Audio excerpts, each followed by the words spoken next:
What's going on? I'm helping Holt pick a dating site. Oh, this looks good. PhDs only. Actually, in this context, PhD stands for pretty huge. Oh, my.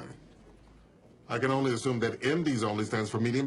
Rosa, can I talk to you for a second? What the hell are you doing? Why are you trying to get Holt and Kevin to break up? I'm trying to get Holt and Kevin back together. He and Kevin are perfect for each other. He just needs to realize that. Once he sees what other trash is out there, he's gonna go running straight back into Kevin's arms. Just like in a Nancy Meyers movie. So you still love Nancy Meyers? I will never turn my back on Nancy Meyers. Okay, I'm in. Let Operation Lucky Number Kevin begin. I'm out. No, we don't have to call it that. Okay, then I think I'll finish up by saying Pappy Boyle was the best hugger, which is surprising because he lost his hand in the subway, but he always said, you don't hug with your hands, you hug with your heart and your groin. He got that groin involved. A lot of groin talk for a eulogy. Everyone, there's something you need to see in the barn. The game is afoot.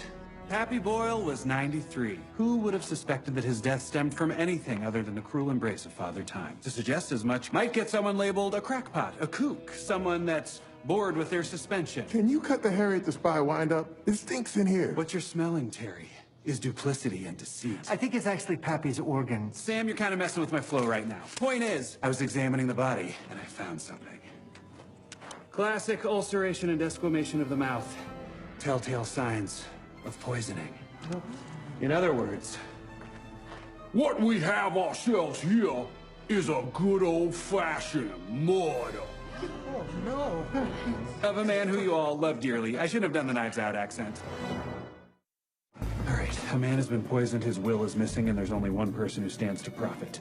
Lyndon Boyle. Lyndon's not a killer. I mean, he did skip a Boyle family Zoom last summer. Yeah, it's true. It's 7 hours out of your day. How hard is that to fit in? Okay, let's set up an interrogation room. I want to make this guy as uncomfortable as possible. I thought we were going for uncomfortable. What's with the rocking chair? It's a farm. All the chairs are rockers. But don't worry, I understeeped the tea. Ugh, it's so weak. Why am I being treated like a criminal? Okay, I stand corrected. We'd like to ask you a few questions. Tell us about your last contact with your father. Happy? Well, I saw him at his birthday party. And was there anything unusual about that night? Nothing unusual at all. We ate a pig from snout to anus and then took turns giving each other head massages. I was tired, so I found Pappy, wished him a happy birthday. We hugged for 6 minutes. It was the last time I saw him alive. Did you see those tears? No way he did it. Are you serious? Anyone can fake cry. You just have to think of something sad. Like that episode of Teenage Mutant Ninja Turtles when Leonardo was in a coma. And that works? Yeah. Yeah, it does.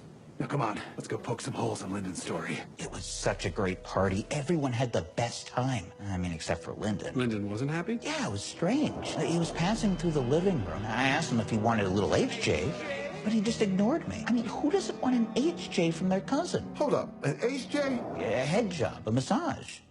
Wasn't that what everyone calls it? Absolutely not. Okay, so why was Lyndon angry? I bet it was whatever Pappy said to him. Wait, what Pappy said when? When they were in Pappy's study, we heard raised voices, and then Lyndon said, walked out of the room and closed the door behind him. That's all he said? Good night? Gentlemen, I just solved this case. Sir, if you want to get a date off of these sites, you're going to have to give me a little more from your profile photo. I just gave you a series of 8 poses, each increasing in sexual provocativeness by 1/8. If you wanted septiles or deciles of sexiness, you should have told me.